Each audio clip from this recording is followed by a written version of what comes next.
ഒരു Kelvinator റെഫ്രിജറേറ്ററിനകത്ത് water leakage അഥവാ അതിൻ്റെ ഡോറ് തുറന്നു കഴിഞ്ഞാൽ കാണാൻ കഴിഞ്ഞ ഭാഗം ഇതാണ്. അതിൻ്റെ താഴത്തെ ഭാഗത്ത് അഥവാ ഡോറിൻ്റെ താഴ്ഭാഗത്ത് കൂടി വെള്ളം ഫ്രണ്ടിലോട്ട് വരുന്ന ഒരവസ്ഥ ചില സമയങ്ങളിൽ ഉണ്ടാകാറുണ്ട്. അപ്പോൾ ഇതേപോലുള്ള കെൽവിനേറ്റർ ഫിൽറ്ററാണ്. ഇത് 2 സ്ക്രൂകളാണ്. ഈ 2 സ്ക്രൂകൾ അയച്ചു കഴിഞ്ഞാൽ നമുക്ക് ഈ ഉള്ളിലുള്ള ഇന്നർ കേസിലുള്ള താഴ്ഭാഗത്ത് ബോട്ടം കേസ് അയച്ചെടുക്കാം. ശേഷം ഈ തെർമോക്കോൾ കൂടി മാറ്റി കഴിഞ്ഞാൽ നമുക്ക് ഈ അകത്തൊരു പോർഷനാണ്. ഇവിടെ 2 സ്ക്രൂ ഉണ്ടായിരിക്കും. ഈ 2 സ്ക്രൂ കൂടി അയച്ചു കഴിഞ്ഞാൽ നമുക്ക് ഈ പാനൽ ഇങ്ങോട്ട് അയച്ചെടുക്കാം. സിമ്പിളായിട്ട് ഒരു ഫാനിൻ്റെ ഒരു കണക്ഷൻ ഉണ്ടായിരിക്കും. ആ കണക്ഷൻ ക്ലിപ്പുകൾ എടുത്ത് കഴിഞ്ഞാൽ നമുക്കത് അയച്ചെടുക്കാം. പിന്നെ കാണുന്നതാണ് ഫ്രീസർ. ഈ ഫ്രീസറിൻ്റെ അഥവാ ഇവാപറേറ്ററിൻ്റെ താഴ്ഭാഗത്തൊരു ഹോള് കാണാം. താഴ്ഭാഗത്ത് ഒരു ഹോള് കാണാം. ആ ഹോളിനകത്ത് കൂടിയാണ് ഈ വെള്ളം പുറകോട്ട് പോകുന്നത്. ഈ ഹോളാണ് അടഞ്ഞിരിക്കുക. അതിലെ വെള്ളം കെട്ടിയിരിക്കുന്നുണ്ടല്ലോ.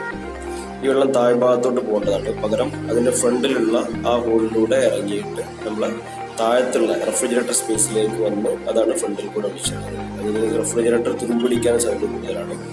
ആ വെള്ളം ഈ ഫ്രണ്ടിൽ കൂടെ താഴോട്ട് ഇറങ്ങിയിട്ട് നമുക്കിപ്പോൾ താഴ്ഭാഗത്തുള്ള അഥവാ എനിക്കിപ്പോൾ ഈ താഴ്ഭാഗത്തുള്ള ഏറ്റവും താഴത്ത് വരുന്ന വെജിറ്റബിൾ ട്രേയുടെ ഫ്രണ്ടിൽ കൂടെ വെള്ളം നിൽക്കുന്നുണ്ടല്ലോ. ആ വെള്ളം ഫ്രണ്ടിൽ കൂടെ ഒഴിച്ചു. അപ്പോൾ നമ്മൾ ചെയ്യേണ്ടത് ഈ ഹോള് ക്ലീൻ ചെയ്യുക എന്നുള്ളതാണ്. അതുകൊണ്ട് കുറച്ച് ചൂടുവെള്ളം ഒഴിച്ച് കഴിഞ്ഞാൽ നമ്മൾ അതിനകത്ത് കംപ്ലീറ്റ് ഐസും അതേപോലെ തന്നെ കുറച്ച് പൊടികളും അടഞ്ഞിട്ടാണ് ഇത് ബ്ലോക്ക് ആയിരിക്കുന്നത്. അപ്പോൾ ചൂടുവെള്ളം ഒഴിക്കുന്നതെന്ന് വെച്ചാൽ നമുക്ക് അതിനുള്ള ഐസിനെ ഒതുക്കി കളയാൻ വേണ്ടിയിട്ടാണ്. ശേഷം നമുക്ക് പുറകു വശത്ത് ഇതിൻ്റെ ഈ വെള്ളം നമ്മൾ പുറകോട്ട് റെഫ്രിജറേറ്ററിൻ്റെ പുറകു ഭാഗത്ത് കംപ്രസറിൻ്റെ മുകളിൽ ഒരു ട്രേ കാണാം. ഞാൻ ജസ്റ്റ് കാണിച്ചു തരാം. ആ ട്രേക്കകത്തോട്ടാണ് ഈ വെള്ളം ശരിക്കും വരേണ്ടത്. ഈ ട്രേക്കകത്തോട്ടാണ് വെള്ളം വരുന്നത്. ആ ട്രേ അങ്ങോട്ട് പുറത്തെടുത്ത് കഴിഞ്ഞാൽ ആ ട്രേയുടെ വെച്ചിരുന്ന ഭാഗത്തൊരു ഹോൾ കാണാം. ആ ഹോളിലൂടെ ഒരു കേബിളോ അല്ലെങ്കിൽ ഒരു വയറോ എന്തെങ്കിലും കുത്തിപ്പോകാത്ത എന്തെങ്കിലും വസ്തുക്കൾ ഉപയോഗിച്ചിട്ട് ആ ഉൾഭാഗം എന്ത് ചെയ്യുക, ഇവിടെ നമ്മൾ ജസ്റ്റ് ഒന്ന് കുത്തി കൊടുക്കുക. ആ സമയത്ത് നമുക്ക് ഇവിടെയുള്ള കംപ്ലീറ്റ് കച്ചറകളും അതേപോലെ ഐസും പൊടികളൊക്കെ എന്ത് ചെയ്യും ഒഴിവായിട്ട് കംപ്ലീറ്റ് ആ ഡ്രെയിനേജ് ഹോള് ക്ലീൻ ആയി കിട്ടും. ഇങ്ങനെയാണ് ഒരു ഡബിൾ ഡോർ റെഫ്രിജറേറ്ററിനകത്തുള്ള വാട്ടർ ലീക്കേജ്. ഇനി ഏത് റെഫ്രിജറേറ്റർ ആണെങ്കിലും പുറകു ഭാഗത്തിലേക്ക് ഈ ഒരു ഹോള് കാണാൻ സാധിക്കും. ശരിക്കും വ്യക്തമായിട്ട് കാണിച്ചില്ല. ഇതിൻ്റെ ഇപ്പോൾ സെൻറ്റർ ഭാഗത്ത് അടിഭാഗത്ത് കംപ്രസറിന് മുകളിലായിട്ട് അടിഭാഗത്താണ് ഉണ്ടല്ലോ ഹോളുള്ളത്.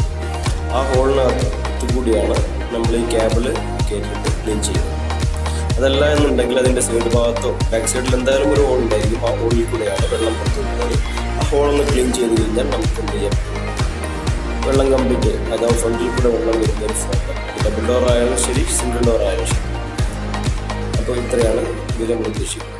Okay, thank you.